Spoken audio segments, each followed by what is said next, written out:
Shalom, bien-aimés dans le Seigneur, Modibo Abdoulaye, le frère des musulmans, le Cameroun. Alors, vous avez déjà entendu probablement parler de ce thème, peut-être jamais. Si vous êtes musulman, peut-être probablement c'est la première fois, peut-être même pour les chrétiens c'est la première. Satan, voilà, le sauveur de l'humanité selon l'islam, le Coran, selon les hadiths, selon les sources de l'islam.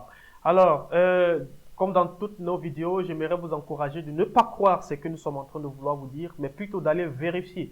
Lorsque vous partez vérifier, vous avez enfin voilà la possibilité de nous dénoncer si finalement nous disons des choses par abus ou encore par malhonnêteté. Mais seulement avant de nous croire, allez d'abord vérifier.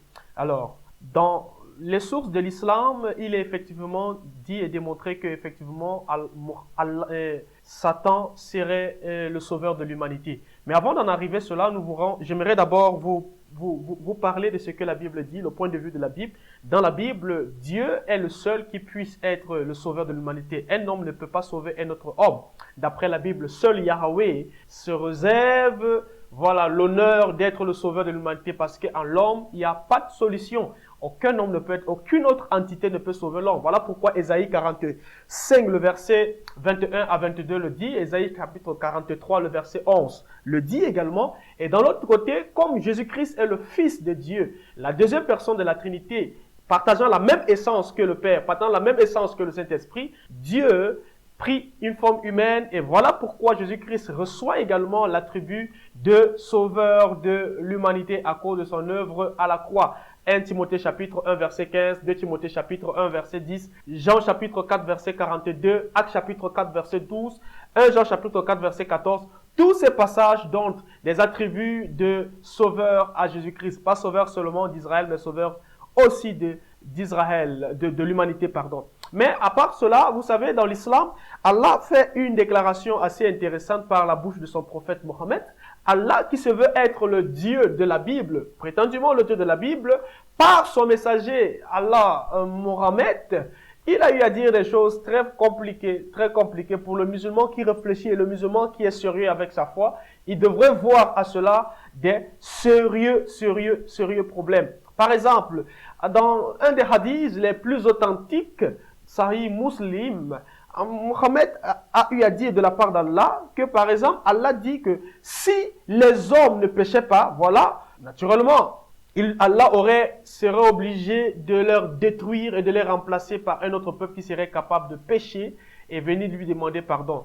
Alors enfin, pourrait-il avoir alors la possibilité de leur donner son pardon ou pas? Donc, si nous ne péchions pas, si les êtres humains ne péchaient pas, Allah les supprimerait de la terre et les remplacerait par d'autres personnes qui pourraient être capables de les pécher. Comme si Allah avait besoin, naturellement, souffrait de solitude, souffrait, de possibilité de pardonner la création. Voilà pourquoi il en demande que l'humanité puisse pécher pour que lui, il puisse enfin pardonner les péchés de l'humanité. Voilà, comme preuve, la sourate, le Sahih Muslim, le numéro 6621. 6621 dit, Abu Ayyub Ansari rapporte que le messager d'Allah a dit, si vous n'aviez pas commis de péché, Allah vous aurait chassé de l'existence et vous aurait remplacé par un autre peuple qui est commis de péché, puis aurait demandé pardon à Allah et il leur aurait accordé le pardon. Sahih Muslim, toujours le numéro 6622, Abu Huraira rapporte que le messager d'Allah a dit,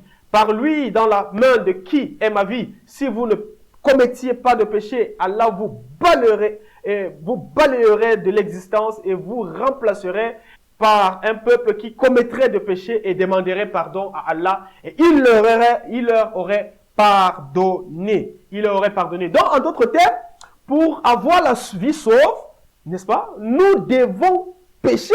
Sinon quoi? Allah serait obligé de nous tuer, puisqu'il n'aurait pas la possibilité de pardonner une personne. Donc, si nous voulons avoir la vie sauve, il faudrait que nous péchions plus de péchés pour avoir la vie sauve. D'après ce que l'islam, la règle de l'islam, plus de péchés, alors nous avons la vie sauve. Le jour où nous arrêtons de pécher, Allah nous supprimerait et naturellement et nous remplacerait par d'autres personnes qui seraient capables d'avoir la vie sauve. Donc, la question c'est que comment est-ce que Allah a eu à voir cela pour garantir qu'il aurait toujours des personnes qui lui demandent pardon, pour garantir qu'il aurait toujours des personnes qui auront la vie sauve et qui viendront chaque fois lui demander pardon parce qu'ils auraient déjà péché. Allah a eu à avoir un scénario. La réponse à cela, Allah a suscité un personnage qu'on appelle Satan.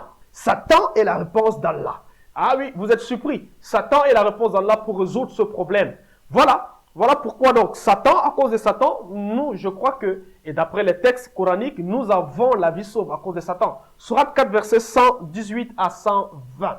Allah, là, le diable maudit, et celui-ci a dit, certainement, je saisirai parmi tes serviteurs une partie déterminée. Certes, je ne manquerai pas de les égarer. Vous pouvez lire la suite.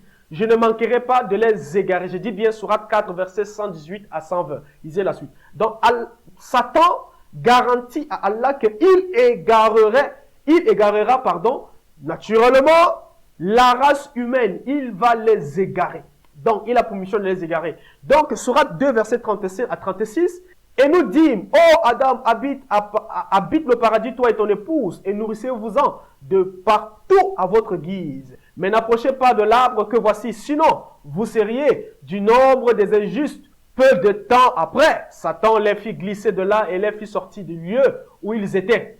Et nous dîmes, descendez du paradis, ennemis les uns des autres. Et pour vous, il y aura une demeure sur la terre et un usufruit pour un temps.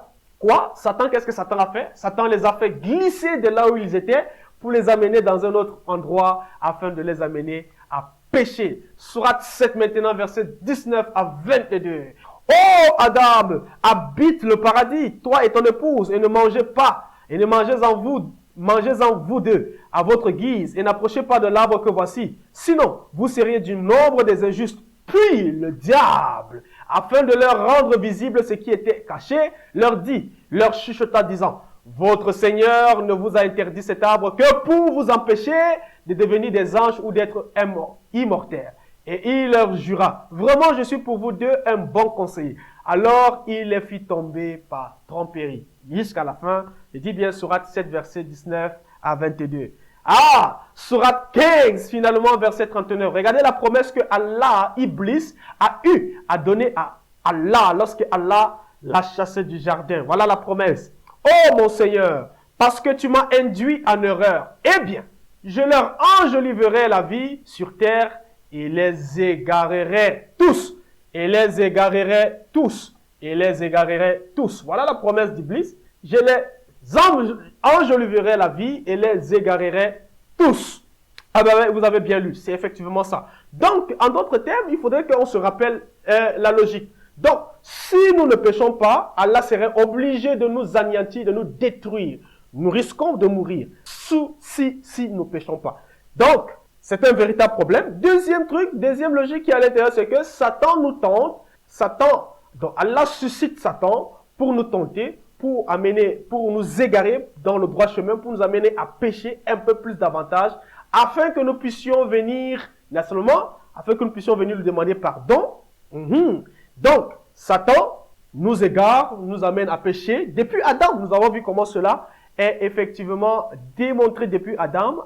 Satan va égarer Adam, et il continue à égarer. Donc, nous péchons aujourd'hui à cause de Satan. Donc, en d'autres termes, Satan, naturellement, nous sauve de la destruction d'Allah. Vous voyez un peu ça? Satan nous sauve de la destruction d'Allah. Il nous sauve de l'anéantissement d'Allah. Grâce à Satan, d'après l'islam, nous avons la vie sauve. Grâce à Satan, nous avons la vie sauve. Donc, si Satan n'était pas là, naturellement, nous serions anéantis, détruits et remplacés par d'autres peuples qui seraient capables de pécher et de venir demander pardon à Allah.